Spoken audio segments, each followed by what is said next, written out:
Welcome to English with Cheri. Today, we're diving into a delightful classic by Hans Christian Andersen.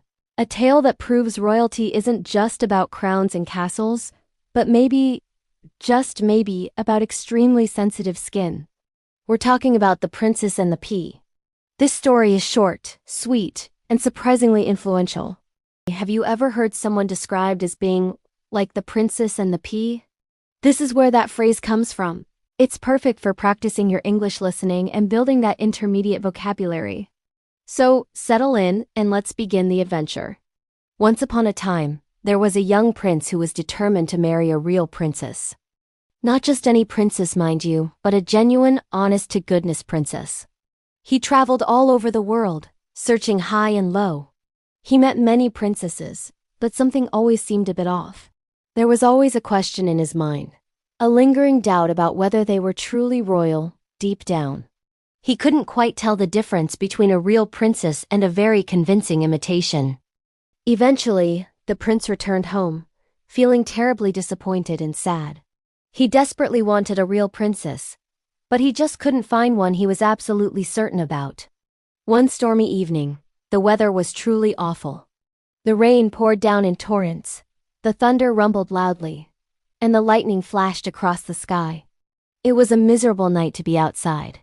Suddenly, there was a loud knock at the city gate.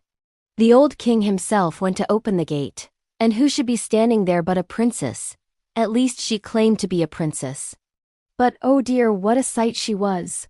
The rain and the wind had completely ruined her appearance. Water streamed down her hair and her clothes. It ran into the toes of her shoes and dripped out of the heels. She looked absolutely drenched and miserable. Yet she insisted that she was a real princess. The old queen, who was known for her cleverness and skepticism, listened patiently. She looked at the poor, sodden girl and thought, we shall soon find out about that. The queen said nothing about her plan to anyone. The queen was a practical woman, and she knew exactly how to test a genuine princess. She went straight into the guest bedroom and prepared the bed for the supposed princess. First, she took all the bedding off the bedstead. Then she placed one tiny little dried pea on the bare bottom of the bed. It was a very small, hard pea. Next, she took 20 mattresses and piled them on top of the pea. Yes, 20 thick mattresses. And then, just to be extra sure, she stacked 20 feather beds on top of the 20 mattresses. That was one extremely tall bed, piled high towards the ceiling. This was where the princess would sleep that night. When the princess was shown into her room, she climbed up onto the ridiculously high bed. The whole household waited to see what would happen next. They were all curious to know if she was a real princess after all. In the morning, the queen went to visit her guest. "Well, my dear," the queen asked politely, "how did you sleep last night?" The young woman sighed dramatically. "Oh, terribly badly," she replied. "I barely closed my eyes all night. Goodness knows what was in that bed. I was lying on something hard and lumpy. It has left me with black and blue marks all over my body. It was quite dreadful."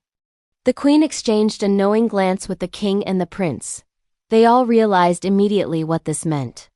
This was indeed a real princess.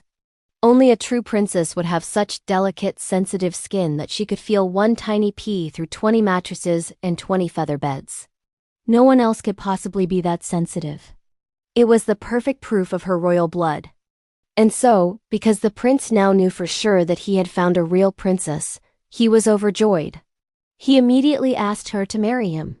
The marriage was arranged, and the prince and the princess lived happily ever after. As for the pea, well, the pea that had served as the ultimate test of royalty was placed in the museum, where you can still see it today, if you ever visit that far-off kingdom, that is. And that is the end of the story of The Princess and the Pea. What a great lesson in paying attention to small details. I hope you enjoyed practicing your listening skills with this wonderful fairy tale.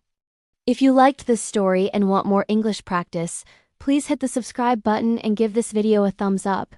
We'll see you next time for another classic story. Goodbye for now.